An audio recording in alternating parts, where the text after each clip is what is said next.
अंतर्राष्ट्रीय अंतरिक्ष स्टेशन पर 286 दिन बिताने के बाद जब भारत की बेटी Sunita Williams SpaceX dragon capsule में सवार होकर अपने 3 अन्य साथियों बुच विल्मोर, निक हैग तथा रूसी एस्ट्रोनॉट अलेक्जेंडर गोर्बुनोव के साथ बुधवार तड़के भारतीय समयानुसार 3:27 पर फ्लोरिडा तट पर समंदर में उतरी, तो करोड़ों भारतीयों के साथ साथ पूरी दुनिया की आंखों में नमी और चेहरे पर खुशी का भाव सहज देखा जा सकता था।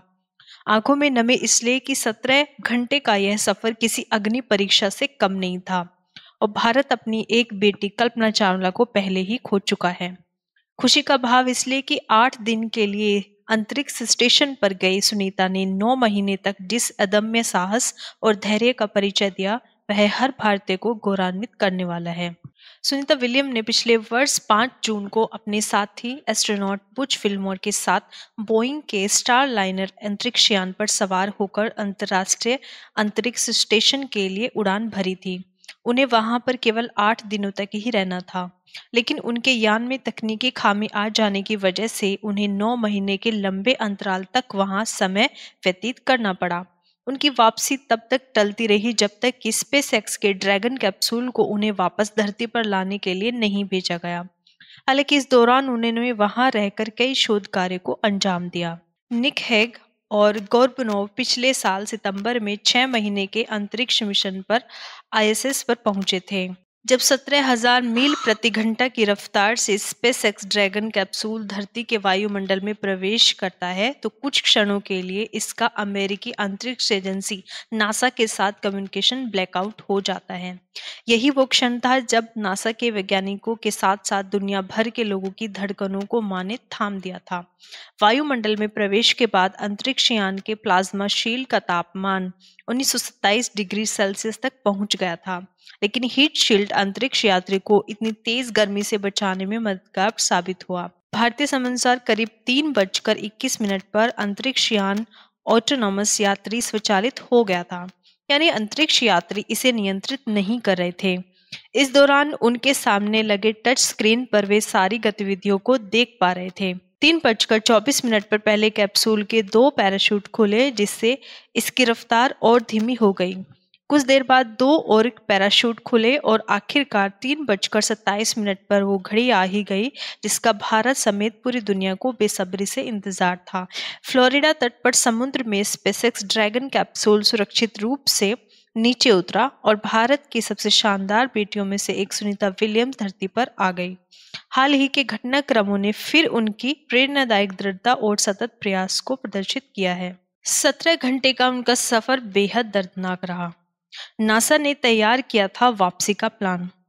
नासा ने सुनीता की वापसी का प्लान बहुत सावधानी से तैयार किया था। करीब 9 माह से अंतरिक्ष में फंसी सुनीता की वापसी का ऑपरेशन भारतीय समयानुसार मंगलवार को सुबह शुरू हो गया था। सुनीता और बुच विल्मोर ड्रैगन कैप्सूल पर सवार हुए। उन्होंने हैच को सील किया और पृथ्वी के लिए रवाना होने से पहले की जरूरी तैयारी शुरू कर दी। 45 दिन का रिकवरी प्लान। सुनीता विलियम्स और बुच विल्मोर ने भले ही अंतरिक्ष से पृथ्वी पर सुरक्षित वापसी कर ली है, लेकिन अभी सामान्य जीवन नहीं जी पाएंगे। अंतरिक्ष से वापसी के बाद दोनों को 45 दिन के रिकवरी प्लान से गुजरना होगा। इसमें दोनों को सप्ताह में 7 दिन रोज 2 घंटे एक्सरसाइज करनी होगी। रिकवरी प्लान हर अंतरिक्ष यात्री की मेडिकल रिपोर्ट के हिसाब से तय किया जाता है। शुरुआत में शरीर को लचीला बनाने और मांसपेशियों को मजबूत बनाने पर जोर दिया जाता है और दूसरे चरण में कार्डियक ट्रेनिंग होती है। तीसरे चरण में इस बात पर जोर दिया जाता है कि अंतरिक्ष यात्री अपना काम सामान्य तरीके से कर सके। मांसपेशियां हो जाती हैं कमजोर। अंतरिक्ष में महीनों रहने से इंसान के शरीर और मनोविज्ञान में बदलाव भी आते हैं। जब अंतरिक्ष यात्री सूक्ष्म गुरुत्वाकर्षण में होते हैं तो इस स्थिति में स्पेसक्राफ्ट के भीतर या बाहर तैरने लगते हैं, यानी हवा में लटके दिखते हैं। इस दौरान मांसपेशियां कमजोर होने लगती हैं क्योंकि इनका इस्तेमाल नहीं होता। आप ऐसी स्थिति में किसी एक्सरसाइज उपकरण का इस्तेमाल भी नहीं कर सकते हैं। नासा का कहना है कि हड्डियां भी कमजोर पड़ने लगती हैं। हड्डियां शरीर के भार को संभालती हैं या सहारा देती हैं, लेकिन अंतरिक्ष में बिना गुरुत्वाकर्षण के हर महीने हड्डियां औसत 1% से 1.5% तक मिनरल डेंसिटी खो देती हैं। अब आपको बताते हैं सुनीता विलियम ने स्पेसएक्स में क्या-क्या किया। लगभग 900 घंटे का उनका रिसर्च चला, जिसमें 246 दिन तक वो अंतरिक्ष में रही हैं। 150 उन्होंने वैज्ञानिक प्रयोग किए हैं। 19 करोड़ किलोमीटर की यात्रा की है।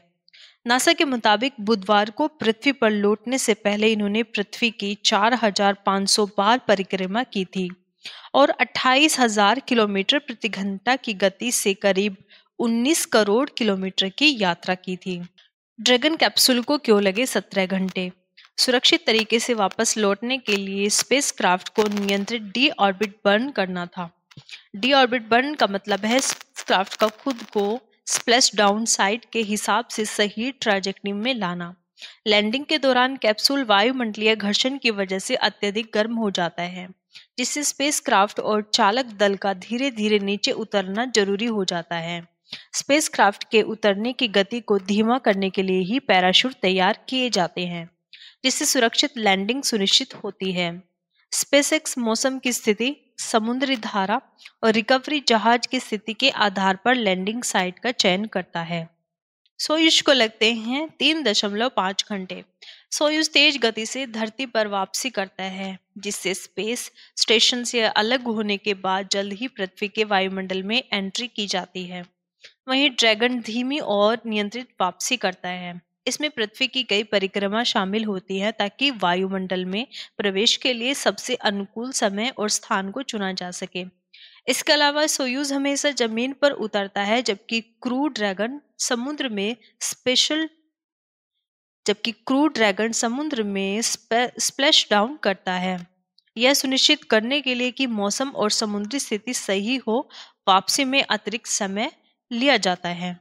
1927 डिग्री का तापमान और हीट शील्ड। जब कैप्सूल ने वायुमंडल में प्रवेश किया तो कम्युनिकेशन ब्लैंकआउट हो गया था, जबकि 3:20 पर इससे फिर से संपर्क कायम हुआ। इस समय स्पेसक्राफ्ट की प्लाज्मा शील्ड का तापमान 1927 डिग्री सेल्सियस तक पहुंच गया था, लेकिन हीट शील्ड अंतरिक्ष यात्रियों को इसकी तेज गर्मी से बचाने में मददगार साबित हुई। हीट शील्ड एक ऐसी विशेष परत होती है जो स्पेसक्राफ्ट को घर्षण और ज्यादा तापमान से बताती है। आपको बता दें कि इस स्पेसक्राफ्ट का डॉल्फिन ने स्वागत किया था।